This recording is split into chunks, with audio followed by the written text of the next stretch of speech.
mga ganyan. So, okay lang ba? Pakilala ulit ako. Nagalas lang po ako. Mapapansin nyo, bakit ba nag-share yung iba't ibang tao? Din naman namin sila kakilala. Well, ito lang yun. Para makita nyo na kahit sino, pwede siyang gawin. Correct? For the boys, sa tingin ko, yung kaya ni Sir John, kaya niya din. For the girls, yung kaya ko, kaya niya din. Okay? So, share lang din ako.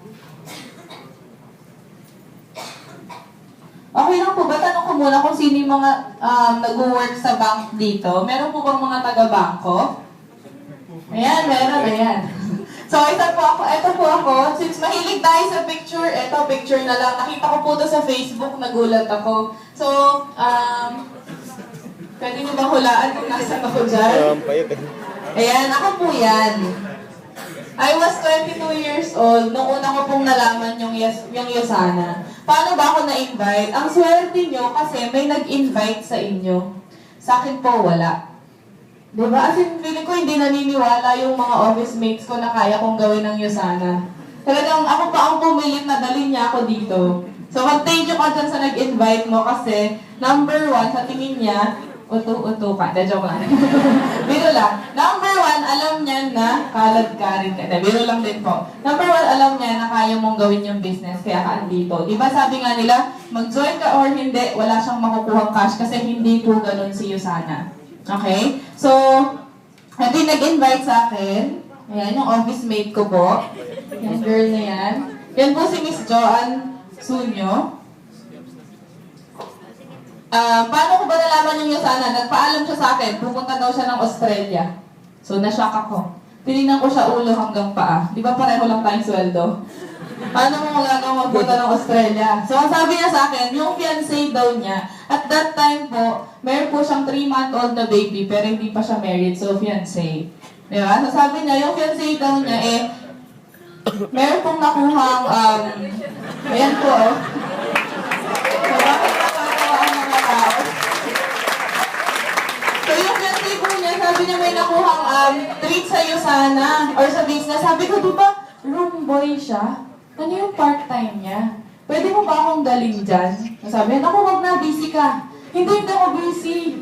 Nagte-telenovela lang naman ako sa gabi. Isama mo ako dyan. Kahit 2 hours lang gawin kong part-time, may extra ko, bakit hindi? So, yun yung gusto ko. And then, nung na-meet ko siya, syempre, hindi ko pa siya kakilala nun masyado. Nung expect ako, pupunta ng Australia. Siguro mayaman dating nito. O na nakita ko po, sa tingin niyo, pag sinabihan ka ng yayaman kayo, maniniwala ka? So, parang sabi niyo, yung stress nasa ilalim ng mata. Diba? So, kaya kung sino po yung nag-invite sa inyo, huwag niyo walang tingnan ngayon. May future. Pero alam niyo po, to be honest, nung una ako nadidiscussan, medyo hindi ako naniniwala. Bakit? Masyadong maganda eh. Tama? Parang too good to be true.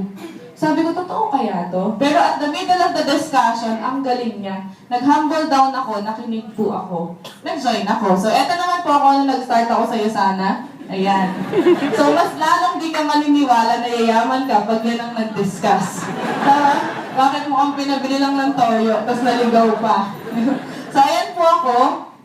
5 days old pa lang ako sa Yosana. Kung mapapansin nyo, meron akong katabing notebook. So, parang yun po yung kit namin, or BDS, yung guide mo pag nag-start ka sa Yosana. Okay? So, nag-join po ako, wala pa akong pang-join, syempre. Ang kasabay ko po nun, di ko kakilala. Marami din kami. Nauna lang ako sa kanya ng 2 hours and 30 minutes kasi alam ko na yung kasabay ko mag-join bukas after lunch. So, sabi ko ako before lunch. Okay, kung hindi nyo alam yun, especially sa mga guests, make sure itanong mo sa nag-invite sa'yo kung ano ang positioning and timing. Kasi makalimutan mo na lahat ng kinuwento namin, wag lang yun. Kasi yun yung importante as of now. Okay po ba? So, ayan, saan ko ginawa ng paraan? 3. Credit card ko, credit card ng auntie ko, cash ng boyfriend ko. Yun po yung pinang-join ko. Siyempre, bakit credit card ng auntie ko? Kulang yung credit card ko. Tinawagan ko yung auntie ko, CPA po siya. Sabi ko, auntie, may nakita akong pampayaman at saka pampaganda. Sabi na ako, pare-pareho lang yan, huwag kang uto-uto. Laging may ganyan dito sa Manila. So sabi ko sa kanya, naniniwala naman ako kasi magaling ka, pero pagdating sa negosyo, mas maniniwala ako sa Forbes magazine kaysa sa'yo. Correct? Sabi ko sa kanya, mas maniniwala ako sa Business Week kaysa sa'yo. So in short, pinahirap hiniram niya ako. Alam niyo po ba, 3 weeks lang, nabayaran ko yung credit card ko. Yung cash ng boyfriend ko, hanggang ngayon, di ko pa po binabayaran. So, pwede rin yan. Bakit hindi? Binigyan ko naman siya ng vitamins kasi nag-take na po siya ng vitamins. Correct? So, yun na lang. Sa akin, sabi ko, 4 gives. Oh, no eh. So, ayan po yung, eto nga po si Sir Nat, tsaka si Miss Joanne. Eto na sila ngayon. Ayan. Ay, grabe. Grabe, di ba?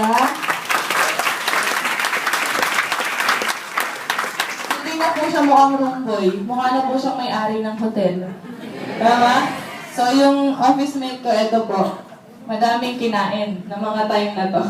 May pambili na. Pero, blooming. Correct? So, ito ko na-inspire, guys. It's not about the material thing na pwede mong makuha. Pero ito yung naisip ko nun. Sabi ko siya, in just 2 years, nabilan niya ng kotse yung wife niya. Bagong Jazz. Siya bumili siya ng Escalade. Yung nasa likod, ito yung pinakagusto ko. Yung bahay. Hindi po para sa kanila yan. Para kanino? Para sa parents ni Sir Nat. Kasi yung nanay niya, matagal pong nag-DH sa Hong Kong. Hindi nakabili ng bahay nila. Because of you sana, doing this 2 years na gawa. Di ba ang galing? So, kilala ko naman siya eh. So, sabi ko, alam kong sa'yo sana galing yan. So, kung hindi ako kasing galing niya, kahit hindi ko makuha yung 3 dyan, isa lang, masaya na ako. Correct? Sabi ko, 3 taon, isa lang dyan, masaya na, pwede na. So, ginawa ko po yung sana. Good news, eto. Ako yung taong hindi ma-PR. Alam mo yun, di bang pag di kita kakilala, di kita kakausapin. Di ba gano'n naman talaga tayo? So, sabi ko, yung mga kakilala ko, hindi nagpa-vitamins. Binibigay lang ng magulang. Correct? Ang vitamins yun, sun, midlight. So, paano na? Tapos lahat ng kakilala ko, wala ding pera. So, sabi ko, baka hindi ko kaya si Yusana. Pero ito lang. Lahat naman, natututunan through training. Correct? Like sa work natin, magkano ba yung sweldo? 20,000. Di ba umattend ka rin ng training dyan para makuha mo yan? So, sa Yusana, meron din pong training. So, huwag tayo mag-alala. Dadaanan natin lahat yan. So, ayan po ako. Nagmamagaling po sa taas. Sabi ko nga, hindi ako mahilig makipag-mingle sa tao. Kaya kung doon ako sa walang tao, doon ako tatayo para lang makita ko kung ano yung ginagawa nila. So, through time, ginawa ko po yun sana part-time. Literal, after office hours, punta ako dito, gawin ko siya sana hanggang sa nag-resign ako. Hindi nyo kailangan mag-resign, guys. Personal choice ko yun. Okay? Nag-earn po ako ng 20,000 every week, nag-resign na ako sa Yusana. Isa sa mga na-experience ko, eto. Because of Yusana, na-experience ko sumakay ng eroplano kasama yung nanay ko. So, first time po namin pareho dyan. Sinama ko po siya sa travel ng Yusana, local travel, Amorita, Bohol. So, sabi ng nanay ko, isa po siya sa mga negative na tao dati. Sabi niya, wag daw akong sumali kasi number 1, may utang na nga kami, dadagdagan ko pa. Correct? Tapos sabi niya, may vitamins naman dito, mas mura, yun na lang gamitin natin. So, normal na reaction yun ng taong concerned sa atin. Pero mas nakita ko kung anong nakita ko sa Yusana. Correct? So, nung nasa aeroplano kami, sabi niya, totoo nga ang Yusana, no? Sabi ko, oo nga, sasakay na nga tayo. Hindi kaya tayo ma-aksidente dyan, anak. So, kasi nga po pareho namin first time. Siyempre, hindi ko kailangan ipakita sa nanay ko na kinakabahan ako. Pero kinakabahan din ako. Kasi nga first time ko. So, ayan po. Ito yung maganda sa Yusana. So, ayan po ako. Grabe, no? Kamukha ko pa ba? So, ito po yung mga anak ko. So, ayan. Sa Bohol po yan. Tapos, sumunod po, nagpunta din kami ng El Nido, Palawan. Kung familiar po tayo dyan. And good news, dun kami sa Lagen Resort. So, mas mahal kaysa dun sa iba. Na-enjoy din po namin yan. Ayan. Dito, sobrang ganda. Sa Palawan, parang paradise. Tama? Ang kulang na lang si Jesus Christ. So, ayan po. Tapos, nagpunta din kami ng Shangri-La Mactan sa Cebu. Ayan siya. So, nag-hotel hopping din because of Yusana. Before, nung nasa bangko ako, kahit Mandaluyong di ko mapuntahan. Ang alam ko lang pupuntahan, Quezon City tsaka Makati. Yung paligid nito, ni MOA, lagi ko naririnig, di ko po yun alam. Hindi ko siya napupunta. Tapos sa Yusana, bigla makapunta ka ng Davao, makakapunta ka ng Cebu in just 2 years na ginagawa ko sa Yusana, ng mga panahon yun. And then, syempre, ito po yung team natin, nagta-travel din po kasama yung groupmates, sa Boracay po yan. And then, ito yung pinaka-na-enjoy ko. Libre travel din po to sa New Zealand. Yes, ang sinama ko po dyan, again, nanay ko. Dito ako na-believe. Yung nanay ko, plain housewife. Wala siyang ITR, bank account, fresh yung passport niya. And yet, no personal appearance, nakakuha po kami ng visa papuntang New Zealand. Doon ako nag-enjoy. Diba? Ito yung mga kasama namin. May pastor. Nakikita niyo po yung ito, yung nakaganon. Familiar ba kayo sa commercial ng Tropicana? Yung uminom siya, tapos naging si John Lloyd? So, siya yung bago maging si John Lloyd. So, ito po siya. Alam niyo, sa kanya ako na-challenge. Tanungin niyo ako kung bakit. Bakit? Kasi at that time, 19 years old po siya, kumikita ng 20,000 isang linggo sa Yusana. 19 years old, guys, estudyante. Ang estudyante, ang katabi niyan, debaon, correct? Ang vitamins binibigay ng nanay. So ako, sabi ko, ang katabi ko, number 1, disahod. Kasi empleyado. Pangalawa, stress sa work. So mas kailangan ng vitamins. So doon ako na-challenge na kung kaya ng batang to, kaya ko rin. Tama ba? So tingin nyo, yung mga nakaupo dyan, kaya nyo din ba? Yeah! Naman. So ayan, sa New Zealand po yan. Ayan o, para kaming DH ng nanay ko. Diba na, Marshall, wala si Amo. Wala ang amo. So, ayan po. Sa New Zealand po yan. Familiar ba kayo sa Lord of the Ring? So, yun, nilibot din namin yung forest kung saan sinut yung Lord of the Ring. So, ayan. So, ito naman sa Singapore din po. Because of Yusana, nakapag-travel din ako sa Singapore. Chinek po namin yung Yusana office. So, totoo nga, international siya. Ha? Nakita nyo talaga yan. So, sa Singapore, and then ito na-excite. Familiar po kayo dito sa dahon, ay sa halaman na to? Sa Disney, di ba? Disneyland. Ito yung mas nakakatuwa. Yung mga kasama ko, na nagpunta akong Disneyland, puro matatanda. Di ba? So, puro mga oldies. Ito, mga tita, parents ng boyfriend, nanay ko. Ito po, hindi po namin kakilala yan. Naisama lang din po sa picture. So, noong una, in-expect ko, hindi nila ma-enjoy. Bakit kasi medyo matanda na. Pero I think amazing sa'yo sana. Because of the products, ni isa sa kanila wala talagang naupo ng matagal para magpahinga. Ang galing, doon pa lang na-amaze na ako. Sabi ko, and ito pa, pag nag-Yusana ka pala, pag nakakita ka ng post sa Facebook na nagta-travel, pupunta ng Disney, Malaysia, tas ang kasama, barkada or office mate, di na ako masyadong nabibilib. Alam niyo kung bakit? Kasi kanya-kanya yun eh. Correct? Pero iba, kung yung family member ang kasama mo, mas masaya yun. Yun yung pwede nating makuha sa Yusana. And then, so ayun po yung kapatid ko, 17 years old. 16 po siya dyan noon. Nagpunta din po kami ng Hong Kong and Macau na i-travel ko din po sila. So, eto din po, ayan po kami lahat. Kung makapansin niyo, puro matatanda talaga. This is Martin Dominic Casiano. He's one of the Ruby director ng Yusana Philippines, youngest. Under po siya ng team natin, Next Gen. 1 year and 6 months pa lang po siya sa Yusana. Nagko-500,000 na siya isang buwan. Grabe, no? Ruby director, 22 years old eh. Ako, 26 na ako. Tapos ang aga niya. Ibig sabihin, hindi porket nauna kami, mas malaki income namin. Hindi po ganun siya sana. Pwede mong unahan yung nag-invite sa'yo. Matutuwa pa yan. Tama ba? And then, so ayan, familiar po kayo dito? Saan kaya yan? So, Sydney Opera House. Nagpunta din po ako ng Australia 2011 para sa convention ng Yusana. Ito naman po ay kanya-kanyang gastos na. Yun nga lang, again, tinulungan kami ng Yusana sa visa. Nakaka-excite. Hindi rin ako nagpunta sa embassy, hindi rin ako tinawagan, may visa kami. Ganon pag Yusana ka. So, ito po yung itong babaeng to. She's only 22 years old. She's the highest paid model in Baguio. Her name is Denny Cusi. So, ngayon po, gold director po siya, 200,000 isang buwan. Di ba? Ang gagaling ng mga bata. Kung kaya nila, kaya din natin. Walang pinagkaiba, guys. Kumakain din yan ng kanin. Kung kumakain din naman tayo ng kanin, kaya din natin. So, eto po ako.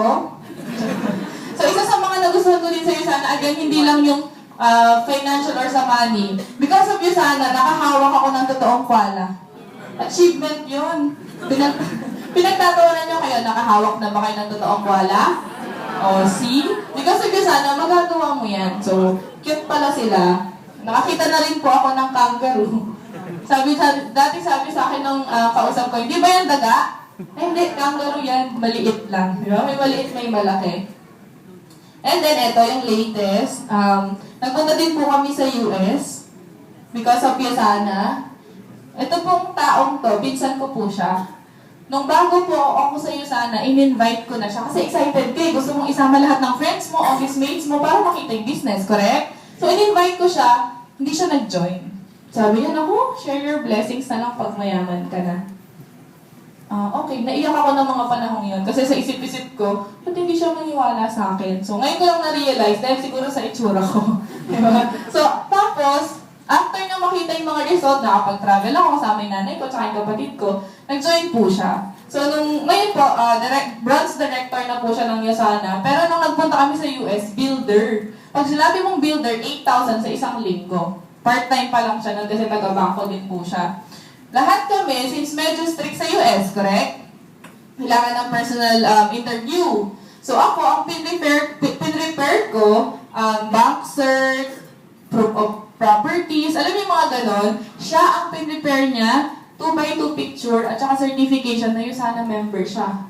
And guess what? Lahat kami nabigyan ng visa, pare-pareho, 10 years multiple entry. Grabe naman. So, ayun po yung boyfriend ko, na inatangan ko. Pag nakita niyo siya, pwede rin.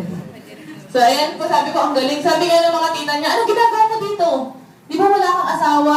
Wala po. Single ka. Di ba, kakaresign mo lang sa trabaho mo? Sabi, opo. Paano ka nakarating dito? Sabi niya, Yosana. Ganon lumaki yung belief ko sa company na bongga nga. Na malaking-malaki siya. Nagkataon lang na open siya for all. Kaya all walks of life, makikita mo dito. Pero hindi siya chipipay. Sobrang laking kumpanya nito. Ngayon, it's up to you kung sasabay kayo or hindi. Tama? So, di ba mahilig tayo mag-jump shot, mga Filipinos? O, bakit hindi mag-jump shot sa ilalim ng Statue of Liberty? O, di ba? So, ito po sa New York po yan. So, ito po yung pangalan ng team natin. Para sa mga member, yung banner natin nakarating na sa New York. Ikaw. So, next year, this year. Tama? So, ito naman, nagpa-picture lang din kami yung mga namatay ng September 11 attack. O, di ba? Mukhang affected. So, ayan. Ito po yung pinaka-nakaka-excite. Anong meron dyan? Familiar po tayo sa Times Square? Ito yung tuwing New Year sa US, sa New York, yun yung pinakamaraming tao. So, ito po kami. Tapos yung mukha namin nandun. Hindi po yan Photoshop, totoo po yan. So, yung ibang foreigner nga na nakaupo, tumitingin sa amin, tapos titingin sa ano. Sabi nila, so paano nangyari dyan? Secret. Ay, ganito siya. Para ma-flash yung mukha mo dyan ng paulit-ulit, bibili ka ng certain amount sa brand na to. American Eagle. Sabi namin, minsan lang tayo magpunta ng Times Square, go na. Tama, kung normal tayo, sabi ko kung normal siguro tayong namamasyal, di na natin gagawin yon. Bakit? Sayang eh. E di pang libot na lang natin or pampasalubong. Since Yosana tayo, why not? Correct? Yun po yung difference niya sana. Ayan, familiar kayo sa NYPD? Kasi lagi ko lang siyang naririnig sa mga movies. So sabi ko, pa-picture tayo sa mga pulis sa New York. So ayan, mga pulis po sila. Nakayeba sign. Then ito, makulit. Sabi ko, ganyan eh. Ganun ang ginawa. Sabi ko, huwag takpan yung NYPD, tinakpan yung PD. Diba? So ayan po.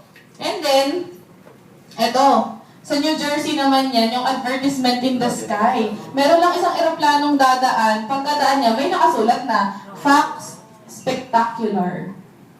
So, ayan. And then, since nasa US na rin po, binisita na rin namin yung Yosana office. Totoo, sobrang laki talaga niya. Hindi mo siya maulilibot ng isang araw.